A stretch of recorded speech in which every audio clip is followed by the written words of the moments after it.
Fact 1. మనుగడలో ఉన్న అత్యంత పురాతన నగరం. ఈ పవిత్ర నగరం ప్రపంచంలోని పురాతన నగరాలలో ఒకటి అని నమ్ముతారు. నిజానికి ఈ ప్రదేశం ఒకప్పుడు శివుడు మరియు పార్వతీ దేవతలకు నిలయంగా ఉండేదని నమ్ముతారు.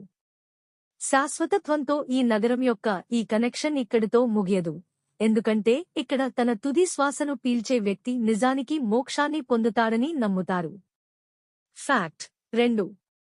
శాస్త్రాలకు కేంద్రం. సహజ శాస్త్రాల వ్యవస్థాపకుడు మహర్షి పతంజలి తన తొలి అడుగులు వేసిన నేల కావడంతో ఈ పట్టణం శాస్త్రీయ విజ్ఞాన అంకురోత్పత్తికి చుక్కానిగా ఉంది.